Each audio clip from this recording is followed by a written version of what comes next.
मित्रों नमस्कार। आप सभी का आज के सीधा संवाद कार्यक्रम में स्वागत है।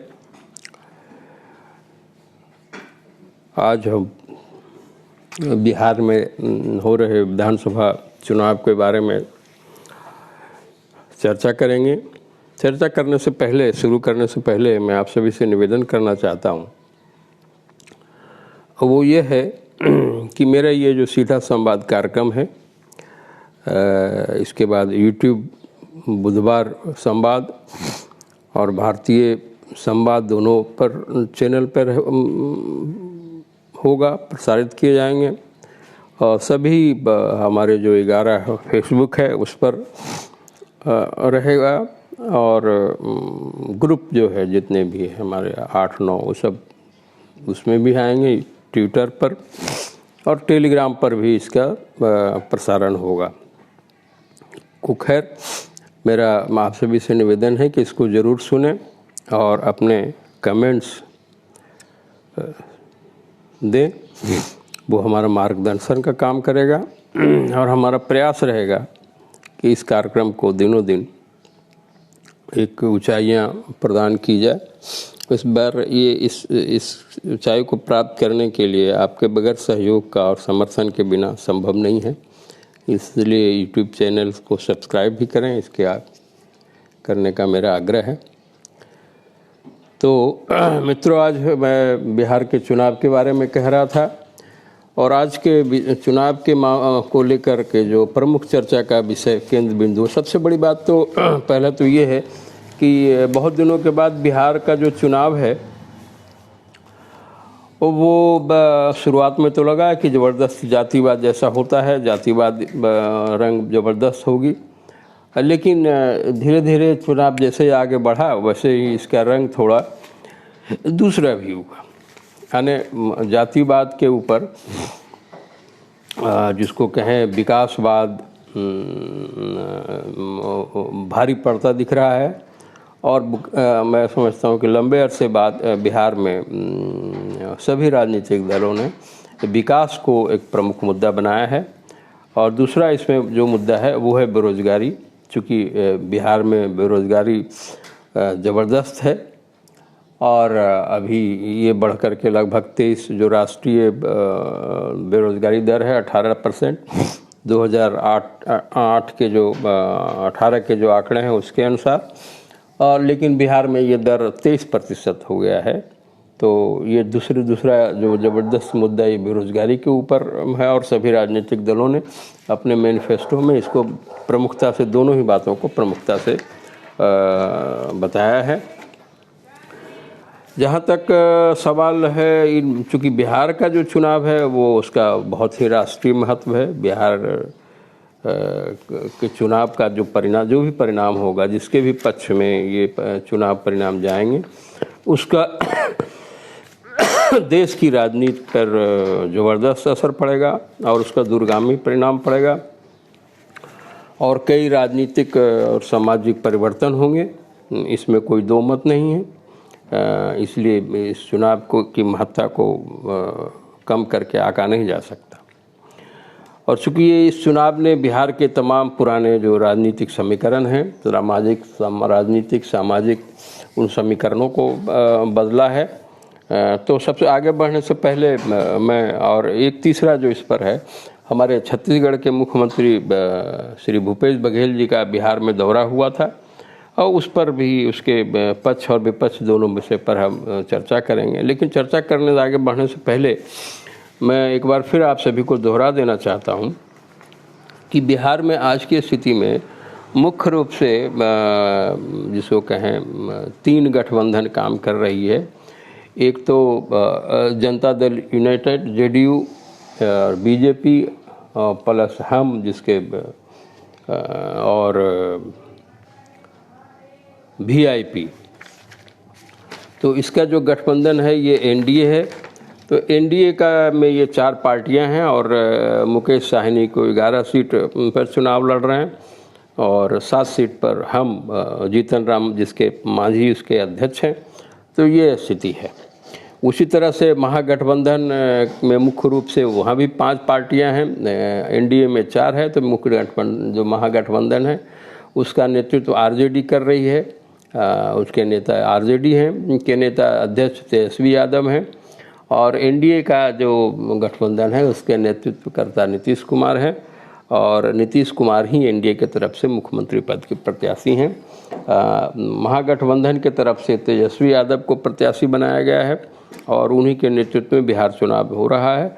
तो इस दूसरे महागठबंधन में RJD, Rajad, Congress, CPI ML, CPI और सीपीएम है। और भी एक तीसरा गठबंधन है और वो है इसका आरएलएसपी का और रालोसपा, जिसके अध्यक्ष उपेंद्र कुशवाहा हैं, और इस गठबंधन के मुख्यमंत्री पद के प्रत्याशी उपेंद्र कुशवाहा हैं। तो इस गठबंधन में रालोसपा के अतिरिक्त AIMIM, जिनके अध्यक्ष असदुद्दीन कुरैशी हैं, वो सांसद भी हैं, वो हैं, और भारतीय बसपा, जिसको कहते हैं बहुजन समाज पार्टी, जिसके अध्यक्ष मायावती हैं। ये 3 पार्टियां इसमें हैं। इसके अतिरिक्त भी एक और गठबंधन है, वो यादव जी का, तो उनका है। फिर तेजस्वी यादव अपना खुद ही एलजेपी का एक स्वतंत्र चुनाव लड़ रहे हैं। तो एलजेपी का तो मुख्य उद्देश्य चुनाव जीतना तो मुझे कम दिखता है, और उनका उद्देश्य जो है, प्रमुख उद्देश्य, जिसको प्रमुख और घोषित उद्देश्य है, नीतीश कुमार से हिसाब बराबर करना चाहते हैं। 2005 में ये लालू यादव से भी हिसाब बराबर कर चुकी है एलजेपी, जैसे उस समय रामविलास पासवान स्वयं नेता थे। तो उस मामले में 2005 में जब इसी तरह से जो रोज इस तरह का रोल आज चिराग पासवान कर रहे हैं, उसी तरह का रोल इनके पिता माने रामविलास पासवान ने किया था। और कुल मिलाकर ये कहें कि इस तरह का रोल करने का वो आदी हैं, उनके खून में है ये। तो लालू यादव से भी 2005 में वो हिसाब किताब बराबर कर चुके हैं, उन्हें उस वक्त उन्हें सफलता मिली थी। और इस बार नीतीश कुमार से हिसाब किताब करने निकले हैं। अब ये इसमें दिलचस्प बात ये है कि देखते हैं जब चुनाव परिणाम आएगा तो उसमें से पता चलेगा कि चिराग पासवान नीतीश कुमार को क्या कहते हैं से हिसाब किताब बराबर करने के में कितना सफल होते हैं या असफल होते हैं। और यदि धोखे धड़ाके से वो असफल हो गए तो उनका हिसाब किताब क्या होगा, ये तो भविष्य के गर्भ में है। तो ये एक बात ये भी है। जहाँ तक सवाल है, और ये इनको लोग राजनीतिक हलकों में पर्यवेक्षक भी सब कह रहे हैं कि एक वोट पर कटवा पार्टी के सिवा कुछ नहीं है। इनका निजी आधार मूल रूप से पासवान जाति है, जिनको दुसाध कहते हैं, जिनकी जनसंख्या बिहार में 4-4.5% से अधिक नहीं है। लेकिन बीजेपी के बहुत सारे लोग जिन्होंने टिकट नहीं मिला था, वो कुछ लोग जो हैं इसे टूट करके इसे एलजेपी के प्रत्याशी बन गए हैं। उस वजह से कुछ नीतीश कुमार को नुकसान होने की संभावना बताई जा रही है, क्योंकि खास करके सवर्ण बोर्ड, जिसमें भूमिहार जाति के बारे में बताया जा रहा है कि भूमिहार जाति का जो वोट है वो जेडीयू को मिलता है, नीतीश कुमार जी को सर्वाधिक मिलता है। तो चूँकि कुछ लोग अलग हट करके चुनाव लड़ रहे हैं और वो एलजेपी के साथ, तो उससे कुछ नुकसान कुछ क्षेत्रों में हो सकता है। लेकिन जो खबरें आ रही हैं और वो ये है कि जितना शोर था एलजेपी का, जो वातावरण बनाया गया था और ख़ास करके मीडिया हाइप जितना दिया गया था उनको, उसके हिसाब से जैसे जैसे चुनाव आगे बढ़ रहा है वैसे वैसे एनडीए का जो वोट पोलराइजेशन है वो वापस उसके तरफ बढ़ता हुआ दिखाई दे रहा है। और भाजपा के और इन जो जेडीयू के हों या फिर हम पार्टी के, ये सब के जो वर्कर्स हैं, जो वो कंसंट्रेट होकर के फिर से वापस एनडीए को जिताने की दिशा में बढ़ रहे हैं। और इस बात की संभावना बन रही है कि आते आते चुनाव के अंतिम मतदान होते होते ये पोलराइजेशन और तेज हो जाएगी एनडीए के पक्ष। तो ये स्थिति है। दूसरा महागठबंधन का जो है वो आरजेडी का मामला है, और कांग्रेस और सीपीआई, सीपीएम, सीपीआई, एमएल का। अब इस फ्रैक्शन में जो सबसे बड़ा जो कहानी है वो ये है कि चिराग पासवान तेजस्वी यादव के सभा में खबरें आ रही थी कि बहुत ज़बरदस्त भीड़ आ रही है और उस वजह से लोगों को लगने लगा था कि ये गठबंधन जीत की तरफ बढ़ रही है। अब ये इस बात में कितना दम है, कितना क्या है, इसका फैसला तो चुनाव मतदान के बाद जब चुनाव की गणना होगी तभी होगा। लेकिन इसके साथ ही कुछ बातें और भी उभर के आ रही है। पहला तो ये है कि जो भीड़ मच के आ रही है क्या वो सबके सब मतदान में तब्दील होंगे। दूसरा ये कि आज कोई नई बात नहीं है। मैंने पहले भी कहा है कि राजनीतिक दृष्टि से बिहार में 3 जो जातियां हैं खास करके, और वो है भूमिहार, यादव और दुसाध मतलब पासवान लोग।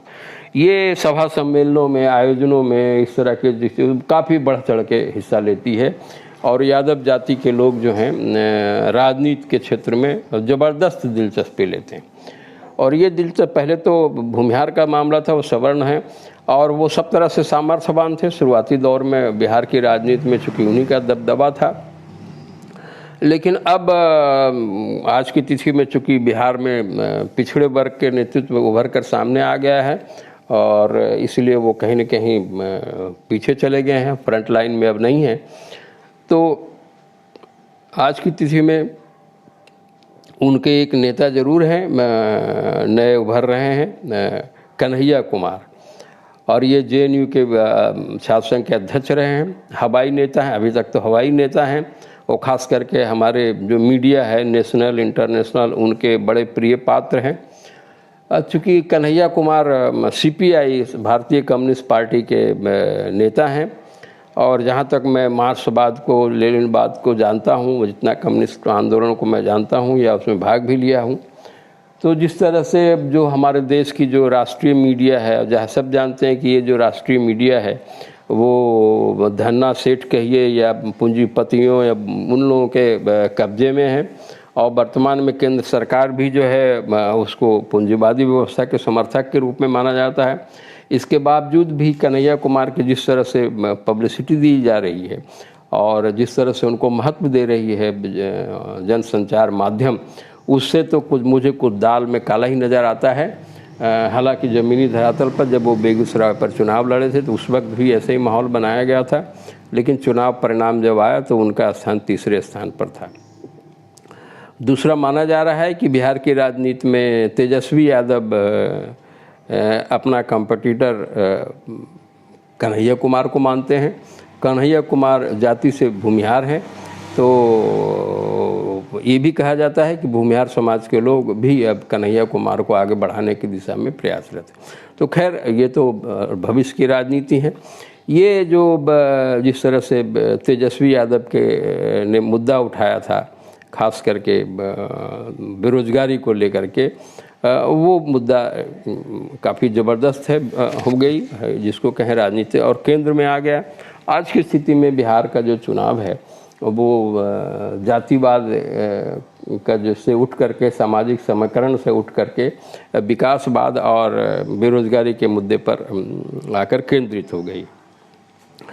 तीसरा जो मैंने कहा, ये जो गठबंधन है उसमें उपेंद्र कुशवाहा की रालोजपा, अब्बासुद्दीन कुरैशी और बसपा का है। तो इनकी भी जो शुरुआत में तो बड़ा जोर शोर इनका भी सुना था, लेकिन चूंकि इनका गठबंधन बनते बनते बहुत देर हो गई और उनके पास अवसर कम मिला, तो ये कितना प्रभावशाली होंगे नहीं होंगे ये तो आने वाले समय में पता चलेगा। लेकिन इस चुनाव का एक लाभ उपेंद्र कुशवाहा को ज़रूर हो गया, और वो ये हो गया कि वो भले ही दो ही उनके अपने गठबंधन के तरफ से वो मुख्यमंत्री के प्रत्याशी घोषित हो गए, तो अब भविष्य में भी उनकी गणना जो है राजनीतिक कद बढ़ने की तो की उम्मीद की जा सकती है भविष्य की राजनीति में। लेकिन अभी उनकी कोई बहुत बड़ा उपलब्धियां, हालांकि ये तीनों नेता अपने अपने जगह पर प्रचार कर रहे हैं। बीएसपी का कोई बिहार में कोई बड़ा ज़्यादा जोर कभी रहा नहीं, लेकिन फिर भी एक राष्ट्रीय पार्टी है, तो उन्होंने उपेंद्र कुशवाहा एक अपने नेतृत्व में एक अपना लॉबी, एक अपना टीम तो गठित कर ही लिया है। और उसका प्रभाव भी कुछ न कुछ क्षेत्रों में दिखता है। लेकिन जिस तरह से सीधा सीधा संघर्ष एनडीए और महागठबंधन में कॉन्संट्रेट होता चला जा रहा है, उससे ऐसा लग रहा है कि दो खास करके तेजस्वी चिराग पासवान का एलजेपी के मत और ये जो गठबंधन है उपेंद्र कुशवाहा जी के नेतृत्व वाली, इसके जो वोटर जिनका झुकाव था वो फिर से रीपोलराइज होने लगे हैं और उसका नुकसान इन दोनों को मिलेगा। लेकिन जहाँ तक उपेंद्र कुशवाहा का मामला है, जिस तरह की परिस्थितियाँ बनी, निश्चित तौर से वो एक प्रदेश स्तर के नेता के रूप में उभरे हैं और मुख्यमंत्री पद के दावेदार बने हैं। और कितना प्रतिशत वोट उनको मिलता है, कितने विधानसभा सीट मिलती हैं, ये आगे की राजनीति उस पर निर्भर करेगी। तो जहाँ तक सवाल कांग्रेस का है, कांग्रेस का तो के साथ तो बड़ी दुर्गति है।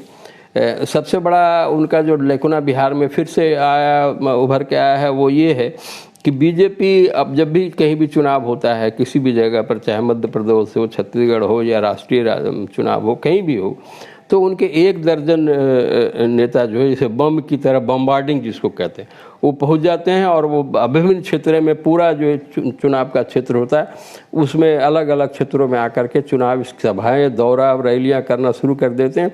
लेकिन कांग्रेस की ये सबसे बड़ी कमजोरी ये है कि उनके सिर्फ एकमात्र जो स्टार प्रचारक के रूप में, चूँकि अब सोनिया जी का स्वास्थ्य शायद इजाज़त नहीं देता, इसलिए वो अब नहीं आ पाती, तो कभी कभी एक आधा चुनाव सभा में दिखती हैं। प्रियंका गांधी वाड्रा जो है निश्चित तौर से स्टार प्रचारक हैं, लेकिन वो अपने आप को उत्तर प्रदेश तक ही सीमित करके रखी हैं। तो कांग्रेस के पास एकमात्र विकल्प जो है राहुल गांधी का है। और कांग्रेस के अंदर में जो सबसे बड़ा ड्रॉबैक्स है, उभर के आई है कि इतनी बड़ी पार्टी, इतनी पुरानी पार्टी, उसके पास ऐसे नेता की भारी कमी है जिसके जाने का, जिनके सभाओं का, जिनके बातों का या जिनकी अपील बिहार और उत्तर प्रदेश जैसे राज्यों में कुछ बचा हो। मैं नहीं समझता कि किसी और का नाम कोई है ऐसा। लेकिन एक नाम जरूर अभी उभर के आया है और वो है छत्तीसगढ़ के जो मुख्यमंत्री हैं भूपेश बघेल। उनका दौरा कराया गया था और वो 3 जगह में गए थे, खगड़िया और भागलपुर में और नालंदा जिले में, 3 जगह उनका दौरा हुआ है और भी शायद सभाएं होंगी या, तो वो उनके जाने का क्या प्रभाव वहाँ पड़ेगा नहीं पड़ेगा ये अभी देखने की बातें हैं। चूँकि भूपेश बघेल का मुख्य रूप से जो राजनीतिक और सामाजिक महत्व है और वो ये है कि वो मूलतः किसान है, किसानों के नेता माने जाते हैं और किसानों के प्रमुख समर्थक बन के उभरे हैं, खास करके कांग्रेस में। दूसरा, जाति से वो अन्य पिछड़े वर्ग के हैं, कुर्मी समाज के हैं। चूँकि कांग्रेस में कुर्मी समाज के नेताओं का निहायत कमी है और एक समय था कि उत्तर प्रदेश हो, चाहे बिहार हो, चाहे मध्य प्रदेश हो, छत्तीसगढ़ हो, छत्तीसगढ़ में तो चंदूलाल चंद्राकर बड़े कद्दावर नेता थे। बिहार में भी एक से एक का नाम, धर्मवीर सिन्हा, प्रोफेसर सिद्धेश्वर प्रसाद, बड़े बड़े नेता रहे। बिहार में भी कुर्मियों के कांग्रेस में रहे, वीरचंद पटेल। उसी तरह से उत्तर प्रदेश में भी 1 दर्जन नेता रहे। लेकिन वक्त के साथ ये सभी के सभी जो नेता थे वो उनका जो उम्र चले गए और कांग्रेस में से खास करके ये जो किसान जातियां हैं वो उनको किनारे करने की चाहे जो भी हो, किनारे होते चले गए। आज की स्थिति ये है कि कांग्रेस में अन्य पिछड़े वर्ग के नेता की भारी कमी है, तो उसका दुष्परिणाम उनको बिहार में मिल रहा है। बिहार के जो नेतृत्व है वो तो उनके बारे में तो कुछ कहना ठीक नहीं है। कुल मिला के ये है कि बिहार में भी का जो कांग्रेस पार्टी है वो कुछ सवर्ण नेता हैं, उनके पक्ष में उनके पास है और कुछ जो है अल्पसंख्यक मुसलमान तारिक अनवर वगैरह हैं, उन पर हो सिमट करके रह गई है। और लेकिन एक बात मैं कह सकता हूँ कि शायद ये पहला मौका है बिहार में जब लंबे समय के बाद कांग्रेस ने आरजेडी के सामने थोड़ा कठोरता से पेश आई और वो 70 जो उनके सीट है उसको लेने में वो कामयाब रही। तो ये थोड़ा सा माने हालांकि एक बहुत ज़माने से वो आरजेडी के साथ हैं, तो आरजेडी की जो अच्छाइयाँ हैं वो आरजेडी का जैसा कहा जाता है माई समीकरण उनका है, मन शुद्ध रूप से जातिवादी और सांप्रदायिक नेता के रूप में भी जाने जाते हैं। उनका 15 साल का जो कार्यकाल है लालू परिवार का, उसको आज जंगल राज कहा जाता है। उसको लेकर के तरह तरह की बातें हैं।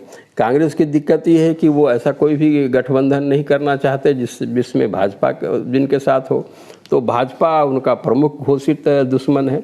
और भाजपा के जैसे एक समय था जनता पार्टी बनी थी, कांग्रेस के विरोध में जनसंघ जैसी पार्टियां और कम्युनिस्ट एक मोर्चे पर आ गए थे, समाजवादी पार्टी भी एक उसी में शामिल हो गए थे और जनता पार्टी बनाई थी। वो ये स्थिति अभी देश की राजनीति में, प्रदेश की राजनीति में कांग्रेस की है। वो भाजपा के विरोध में कम्युनिस्टों से भी समझौता करने में कोई कसर नहीं छोड़ रही है, और यही स्थिति महागठबंधन की है। इसलिए बिहार में महागठबंधन बना। और जहाँ तक मैं समझता हूँ कि ये कम्युनिस्ट लोगों को अपने साथ में लेने के लिए इस गठबंधन ने उपेंद्र कुशवाहा और वीआईपी के साहनी जी को बाहर किया, मुकेश साहनी को। तो ये एक जो जिस तरीके से इन दोनों को बाहर किया गया है, उससे तो उसका नुकसान तो इस गठबंधन को मिलेगा, इसमें तो कोई शक नहीं। क्योंकि उपेंद्र कुशवाहा को जो मिलने वाला वोट था ये असदुद्दीन कुरैशी का, बीएसपी का भी जहाँ तक प्रश्न है, तो इनके वोट अगर उनको लगता है कि ये नहीं जीत सकते हैं तो उसका पोलराइज होकर के वोट, इनका वोट से भी तीनों का जेडीयू को के तरफ शिफ्ट हो सकता है, और उसका नुकसान ये महागठबंधन को होगा। ये तो तय है कि इनका जो वोट है महागठबंधन को अब नहीं मिलना, क्योंकि जिस तरीके से उपेंद्र कुशवाहा और मुकेश साहनी के साथ व्यवहार हुआ है वो उसके बाद इनके वोट वापस आएंगे, इसकी कोई संभावना नहीं है। जहाँ तक मुस्लिम समाज का मामला है, मुसलमान लोगों समाज के लिए एक सबसे बड़ी प्रश्न ये आता है, वो भाजपा को रोकना चाहते हैं, और अगर उनको ये लगेगा कि एनडीए जो गठबंधन है वो विजय की ओर जा रही है और वो जीत सकते हैं, उनकी सरकार बनेगी, तो उस स्थिति में जो मुस्लिम समाज है वो निश्चित तौर से उनके जो बहुत बड़े वोट है जिस पर नीतीश कुमार का दावा रहा है, खास करके पसमानदा जो है, और मुस्लिम समाज का पसमानदा जो समूह है, अति पिछड़े जिसको कहें, उसमें उनकी जो कुल पॉपुलेशन है उसको 42% से ज़्यादा है। तो वो वाली मत फिर से नीतीश कुमार की तरफ वापस आ सकता है। कुशवाहा चूँकि कोयरी समाज के हैं और नीतीश कुमार का कोयरी समाज से कोयरी कुर्मी कोयरी ये सब जो उनका गठबंधन है, सामाजिक समीकरण है, तो कुशवाहा लोग का जो वोट कटने का जो मामला चल रहा था, शायद अब उसमें कमी आएगी और उसका लाभ नीतीश कुमार को मिलेगा। और ये जितनी तेज़ी से ये जितना आक्रामकता तेजस्वी यादव दिखाएंगे उनके प्रति, और चिराग पासवान जितना उस पर आक्रमण करेंगे नीतीश कुमार के ऊपर, उतना पोलराइजेशन नीतीश कुमार के पक्ष में जाने की संभावना है। नीतीश कुमार के बारे में तो मैं एक तारीफ मैं कर सकता हूं कि जितने चुनाव में जिस स्तर पर बातें जा रही हैं, जिस लेवल पर लोग ये जा रहे हैं, खास करके तेजस्वी यादव और चिराग पासवान जिस स्तरहीनता का परिचय दे रहे हैं, उसका लाभ नीतीश कुमार को मिलेगा। जो सभ्य समाज है बिहार, अब वो 50 साल पहले वाला बिहार नहीं है, और न ही यादव समाज पहले वाला है। यादव समाज में भी बहुत पढ़े लिखे लोग हैं, और जिस तरह का लालू यादव ने का संस्कार था, उन्होंने अपने पार्टी को जो संस्कार दिया था, उस संस्कार को यादव समाज भी बहुत अच्छी दृष्टि से नहीं देखता। खास करके पढ़ा लिखा जो तबका है, जो सभ्य है, जो उच्छृंखलता को पसंद नहीं करते, स्तरहीनता को भी पसंद करते, वो लोग भी कहीं न कहीं विमुख होंगे। तो उसका नुकसान भी चिराग पासवान को मिल सकता है। कांग्रेस के बारे में, कांग्रेस को अभी बिहार में कोई ज़्यादा नोटिस करता नहीं, और इसका लाभ कांग्रेस को मिल सकता है। दिक्कत कांग्रेस की ये है कि कांग्रेस के अंदर में जो रणनीतिकार हैं या जो लोग हैं, अब उसके बारे में क्या कहा जाए, कुछ ज़्यादा कहना ठीक नहीं है। कांग्रेस के पक्ष में यही है कि उन्होंने 70 विधानसभा सीट पर चुनाव लड़ने का फैसला किया, और वो महागठबंधन ने उनको उतनी सीट दी। अब वो उसमें कितना प्रतिशत वोट पाते हैं नहीं पाते हैं, उनके अपने वोट कितना उनको मिलते हैं कितना, क्योंकि आज की तिथि में बिहार में कांग्रेस का के पक्ष में कोई भी वर्ग नहीं है, लेकिन फिर भी ऐसा कोई गांव नहीं है, ऐसा कोई मोहल्ला नहीं है जहां कांग्रेसी परिवार नहीं हो। परंपरागत कांग्रेसी हैं, उनके अपने वोट 5-6% वोट तो अस्थायी रूप से है ही हैं। और ये आरजेडी का वोट अगर उनको मिलता है, क्योंकि आरजेडी अभी तक अपने वोट को अपने सहयोगियों को ट्रांसफ़र कराने में सफल रही है, तो उसका लाभ उनको मिल सकता है। रही बात सीपीआई, सीपीएम और सीपीआई एमएल का, तो एक बात तो मैं कह ही सकता हूँ, ये खास करके मैंने जिसको कहें आपातकाल के दौरान या इंदिरा जी जब विपक्ष में थी उस समय जिस तरह से वहाँ नरसंहार हुए थे, जातीय नरसंहार कहें, और कम्युनिस्टों का के जो जिन लोग के ऊपर ये नरसंहार किए थे, जिसको कहते हैं 2-3 तरह की बातें थे, सीपीआई एमएल के ऊपर, कम्युनिस्ट पार्टी के ऊपर कई तरह के अघोषित आरोप हैं। और वो ये हैं कि जैसे किसानों के फसलों को ज़बरदस्ती कब्जा कर लेना, उनको ज़मीन ज़्यादा, कई लोगों को 6 इंच छोटा करना, मर्डर करना, ये सब छिटपुट घटना, बहुत सारी घटनाएं घटी थी। और उसका परिणाम अल्टीमेटली ये हुआ कि वहाँ भयंकर जातीय संहार हुआ, जातीय संगठन बने। तो और उस पर किसी को कहें कि उग्रवादी जो माहौल बन गया था, वहाँ लॉ एंड ऑर्डर की इस तरह के परिस्थितियाँ निर्मित हुई थी। तो उसके कारण कम्युनिस्ट मूवमेंट को एक समय में बिहार में कम्युनिस्ट आंदोलन बहुत सा तगड़ा था, उसका सर्वाधिक नुकसान बिहार के कम्युनिस्ट आंदोलन को हुआ था। अब ये फिर से ये नए सिरे से जो संगठन बना है, इसको किस तरीके से जो दूसरी जातियां हैं, खास करके किसान जातियां हैं, वो किस तरह से इसको लेती हैं, ये भी देखने की बात है। और इसकी तो ये सारी परिस्थितियां हैं जो जिसका परिणाम या ये कहें कि जो मतदान को प्रभावित करेगी। अब ये जो मुद्दा है, खास करके विकास का मुद्दा, तो ये इस मुद्दे पर तो बिहार में पहली बार इतनी ज़बरदस्त बहस हो रही है। और ये मैं समझता हूँ कि राजनीति का एक अच्छा पक्ष है जो जब विकास की बातें हों, और ये विकास की बात और बेरोजगारी की बात सर्वाधिक प्रभावित नौजवानों को कर रही है, जिनकी आयु अभी या कहें कि 25 साल से कम है। और वो इसलिए है क्योंकि खास करके लालू यादव का जो जिस समय राज था, शासन था, उस वक्त इनकी पैदाइश कहें या 2003 के आसपास को भी अगर उनके जन्म तिथि के बाद के ले, तो इन लोगों ने लालू यादव के राज को, जिसको जंगल राज कहते हैं, उन परिस्थितियों को देखा नहीं है, जाना नहीं है, ना अनुभव किया है, क्योंकि ये सब बच्चे थे। अब ये जवान, उनको पता ही नहीं है कि लालू यादव के समय में क्या हुआ था और किन, वो एक सुनते हैं, कहाँ सुनना और अनुभव करने में बहुत फ़र्क है। और संभवतः इसीलिए इसी मतदाता को देख करके नीतीश कुमार या एनडीए, पूरा एनडीए, वो उन सारी घटनाओं को अपने तरीके से फिर से उजागर कर रही हैं जो लालू यादव के शासनकाल में हुआ था, जिसको जंगल राज कहते हैं। और वो शायद ये जो 25 वर्ष से कम उम्र के जो नौजवान हैं, चूँकि इनके बारे में यही कहा जाए, उनके परिपक्वता को लेकर के भी तरह तरह की बातें कही जाती है। और मैं इसलिए कह रहा हूँ क्योंकि राजीव जी ने अपने जब प्राइम मिनिस्टर बने थे तो उन्होंने देश के नौजवानों को 18 वर्ष की 2 काम उन्होंने किया था। 18 वर्ष के उम्र माने 21 वर्ष की उस वक्त वोट देने की उम्र होना चाहिए था, लेकिन उसको कम करके 18 वर्ष किया था। और दूसरा, उन्होंने पंचायती राज की जो घोषणा की थी, पंचायती राज गठित करने का निर्णय लिया था। उस समय ये दोनों निर्णय तात्कालिक रूप से कांग्रेस के विरोध में चले गई थी, और जो नौजवान थे जिनको वोटिंग राइट पहली बार मिला था, उसने कांग्रेस के विरोध में मत किया था। क्योंकि उसका मूल कारण ये है कि ये जो नौजवान तबका है, जो यंगस्टर्स, नए नए मतदाता हैं, ये भावनात्मक तौर से भावनाओं में बहने का, क्योंकि इनका अनुभव नहीं होता, इनको जानकारी नहीं होती, राजनीतिक उतनी परिपक्वता नहीं होता, समाज के बारे में ये सब उतने नहीं जानते, उसके कारण जो है भावनात्मक बातों से ये प्रभावित होते थे और कांग्रेस के खिलाफ इन्होंने वोट किया था। उसका नुकसान कांग्रेस को बहुत मिला।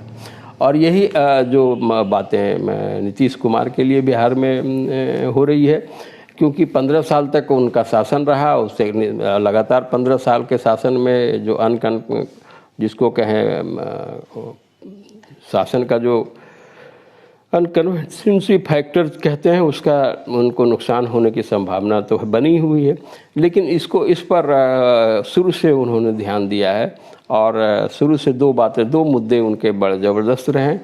एक तो उन्होंने जनता आम सभाओं में या पोस्टर्स में या प्रचार माध्यमों से उन्होंने लालू राबड़ी का जो राज, जिसको जंगल राज कहते हैं, उसके बारे में तमाम घटनाओं को याद दिलाने की कोशिश की है।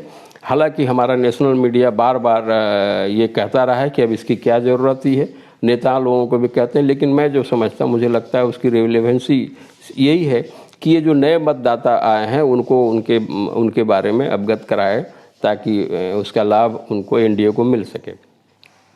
और दूसरा, प्रारंभ से ही 15 सालों में के पहले का जो बिहार था उसमें विकास की स्थिति क्या थी, आज उन्होंने जो बनाया है शिक्षा के क्षेत्र में या रोड, सड़क, बिजली, ये सब जो चीज़ें। लेकिन मैं इससे तो तारीफ़ करूँगा नीतीश कुमार का कि जितना रोड उन्होंने इंफ्रास्ट्रक्चर के क्षेत्र में काम किया, मैं ऐसा नहीं समझता कि हिंदुस्तान का कोई दूसरा मुख्यमंत्री या दूसरा कोई जगह है जहाँ इतना काम हुआ है।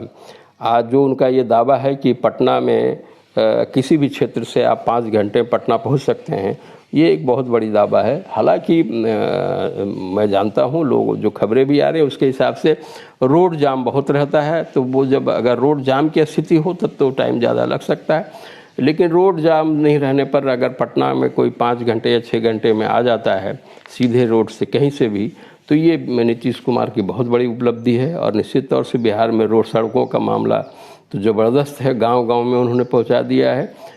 पानी का भी किया है, हो सकता है बहुत सारी जगहों पर उसमें कुछ कमियां रह गई होंगी। तो ये रोड, सड़क, बिजली तो गजब का कर दिया। लालू यादव के शासन में, चूँकि मैं स्वयं गया था बिहार में, मैं देख करके दंग रह गया था कि मेरा जो पैतृक गांव है वहाँ माने 1967 में जब बिहार में बहुत बड़ा भूखमरी जिसको कहें हुई थी और दुर्भिक्ष काल पड़ा था, उस समय बिजली लगाए गए थे। प्रोफेसर सिद्धेश्वर प्रसाद केंद्रीय मंत्री थे, उनके मार्गदर्शन में लगे थे। और जब ये लालू यादव सन 2000 में मैं जब गया था वहाँ बिहार में अपने गांव में, तो जगह जगह मैंने पोल देखा था, वो सारे बिजली के वायर टूट का पता नहीं था और खाली खंभा खड़ा था। वो भी लोगों ने बताया कि ये जो है उसको भी काट करके लोग या तो बेच आते हैं या फिर अपने घरों में उसको सहतीर की तरह उपयोग कर रहे थे। तो ये इस तरह की अराजकता थी। और नीतीश कुमार ने बिजली के क्षेत्र में तो निश्चित तौर से बहुत ज़बरदस्त जो है उपलब्धि प्राप्त किया है। गांव में जो पानी, कई गांव में तो मैंने देखा, जैसे मेरे ही गांव में वो सोलर एनर्जी उन्होंने लगा रखा है और उससे पंप की सप्लाई होती है। तो रोड की कनेक्टिविटी में ज़बरदस्त बनाया सब जगह। मेरे गांव में तो नदी है, नदी में ही भी उन्होंने पुल बनाया। इस तरह से मैं यही कह सकता हूँ कि अगर ये जो डेवलपमेंट्स है ये उनकी उपलब्धि है। और ये बार जगह जगह जा कर के इस तरह की बातें वो बताते हैं, शिक्षा की बात बताते हैं और भी दूसरी, महिलाओं को रिजर्वेशन दिया, ये सब बात कहते हैं। तो उससे कहीं न कहीं इस पर जो है उल्टे सीधे जिसको कहें राजनीतिक जिस तरह की हवाई बहुत सारी बातें की जाती है, वो नीतीश कुमार के न स्वभाव में है, न पहले थे, न आज थे। और फालतू का वो जिसको ऐसी बातें वो नहीं करते जिसकी वो पूर्ति नहीं कर सकते। तो उसके कारण ये जो चुनाव है वो निश्चित तौर से विकासवाद की तरफ बढ़ा है। तो अगर ये कहें कि आरजेडी का जो सबसे बड़ा योगदान इसमें ये है कि वो उन्होंने कहा कि तेजस्वी यादव ने 10 लाख बेरोजगारों को रोजगार देने की बात की, तो उसके जवाब में एनडीए ने 19 लाख लोगों को रोजगार देने की बात कही है। कुल मिलाकर के रोजगार भी बिहार के चुनाव में ज़बरदस्त मुद्दा बन गया है, उसके राजनीतिक केंद्र में उसका आ गया। विकासवाद के आने से ये कहना कि बिहार में जातिवाद समाप्त हो गई या सोशल कम्बिनेशन ख़त्म हो गया, मैं इससे सहमत नहीं हूँ। मैं वहाँ जो भी ट्रांसफॉर्मेशन होता है वो उसमें जाति का और समाज का ज़बरदस्त रोल रहता है। तो इसमें भी ये ज़रूर है कि repolarization of caste and repolarization of society का मेजर रोल रहेगा। देखना ये है कि ये जो परिवर्तन आ रहे हैं उसका लाभ एनडीए को मिलता है या महागठबंधन को मिलता है। लेकिन देश में जो तमाम अभी बिफोर पोल्स जो आ रहे हैं, जितने चुनावी सर्वे कहें या जो भी कहें, वो तो ये बता रहे हैं कि एनडीए की वहाँ बढ़त है। अब ये सर्वे कितना सत्य होता है या झूठ होता है ये आप सभी जानते हैं। इस विषय पर ज़्यादा कुछ कहना तो ठीक नहीं है। अब एक अंतिम जाते जाते मैं कहना चाहता हूँ, हमारे छत्तीसगढ़ के मुख्यमंत्री भूपेश बघेल जी का अभी बिहार में चुनाव प्रचार, वो मध्य प्रदेश भी गए थे और उनके मुख्यमंत्री बनने के बाद वो जगह जगह जा रहे हैं, स्टार प्रचारक में उनका नाम है। तो उन्होंने नालंदा ज़िले के जो ज़िला है उसका एक नालंदा जो प्रॉपर विधानसभा क्षेत्र है वहाँ उन्होंने चुनाव प्रचार किया और वहाँ जो चुनाव लड़ रहे हैं नालंदा में वो युवा कांग्रेस के अध्यक्ष हैं, बिहार युवा कांग्रेस के अध्यक्ष जिसको कहें, वहाँ से चुनाव लड़ रहे हैं। और ये इनका जो अपना खुद का गुंजन पटेल, तो ये गुंजन पटेल नालंदा ज़िले के रहने वाले नहीं हैं। ये पटना के पास जो दीघा है वहाँ उनका वो कार्य क्षेत्र है और कांग्रेस ने इसको कहें स्काई लैब की तरह नालंदा में खड़ा किया है। और ये इसलिए खड़ा किया है कि नालंदा जो विधानसभा क्षेत्र है वहाँ कुर्मी बाहुल्य है, तो कांग्रेस को शायद अब कुर्मियों की कुछ फिक्र आई होगी, इसलिए वो उनको अब दिया गया है सीट। और दूसरा ये गए थे भागलपुर में कांग्रेस के एक कद्दावर नेता हैं सदानंद सिंह जी, प्रदेश कांग्रेस कमेटी के अध्यक्ष भी रहे हैं, अभी कांग्रेस विधायक दल के नेता हैं और विधानसभा के अध्यक्ष भी रह चुके हैं, वरिष्ठतम नेता हैं। तो उनका वो इस बार चुनाव नहीं लड़ रहे हैं और वो अपने पुत्र को उन्होंने टिकट दिलवाया है, तो उनके प्रचार में गए थे, वो भी जाति से कुर्मी है। तीसरा क्षेत्र में ये गए थे खगड़िया। तो खगड़िया जो ज़िला है वो छत्तीसगढ़ के प्रभारी सचिव जो यादव जी हैं अपने वहाँ से उनको टिकट मिला उस ज़िले से, तो वो वहाँ चुनाव लड़ रहे हैं। तो उनके चुनाव के प्रचार के लिए चंदन यादव जी के चुनाव प्रचार के लिए गए थे। तो ये 3 विधानसभा क्षेत्रों के बारे में मेरी जानकारी आई है। अब भूपेश बघेल निश्चित तौर से उनकी छवि किसान नेता के रूप में है, अन्य पिछड़े वर्ग के नेता के रूप में भी, और उनका जो राजनीतिक या सामाजिक कार्य क्षेत्र रहा है वो कुर्मी समाज भी रहा है, तो ये कुर्मी समाज की दृष्टि से भी है। तो किसान और अन्य पिछड़ा वर्ग तो ठीक है, लेकिन उनके साथ एक ड्राबैक्स ये जुड़ी हुई है और उसका वो अभी तक तो खैर इस तरह की चीज़ें सामने नहीं आई है। लेकिन कहते हैं ना कि राजनीति में जब गतिविधियाँ बढ़ती हैं और प्रभाव जब आगे बढ़ने लगते हैं तो ये सब बातें भी उभरने लगती है। तो जब तक वो बिहार के चुनाव प्रचार में नहीं गए थे या उत्तर प्रदेश के चुनाव प्रचार में नहीं गए थे तो यहाँ कोई इस तरह की बातें नहीं थी।